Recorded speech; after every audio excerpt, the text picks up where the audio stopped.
Kısaltayım mı abi?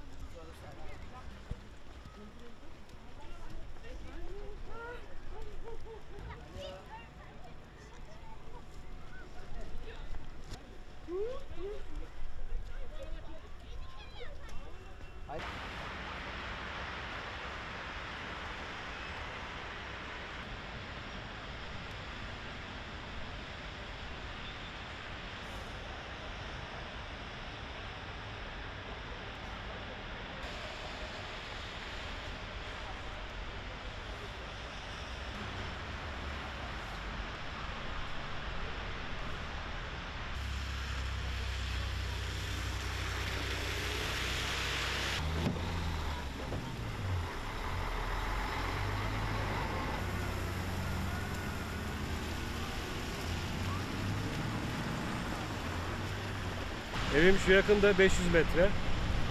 Ama oraya gidemiyorum. Kar lastiğim yok. Kar lastiğim olsaydı bunlar başıma gelmezdi. Burada bekliyorum şu an. Peki ne olmasını bekliyorsunuz? Vallahi tadını çıkartıyorum. Olmazsa yürüyerek gideceğim. Burası güzel, park etmeye müsait.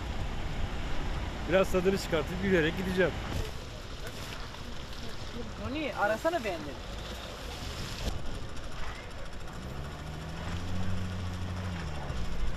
Valla benim için çok güzel oldu. Ne diyeyim, kar güzeldir, kar sudur. Bizim de beklediğimiz bir bu kardı zaten.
Yollar çok berbat şekilde şu anda, yani bayağı bir zorluk yaşıyoruz, bayağı kötü durumdayız yani şu anda. Yollar bayağı sıkıntılı. Ama ekmek parası yapmaya çalışıyoruz. Valimizden de bekledik bu motor kuryeler için bir yasak gelmesini ama gelmedi. Yapacak bir şey yok, ekmek paramızı kazanıyoruz. Allah yardımcımız olsun.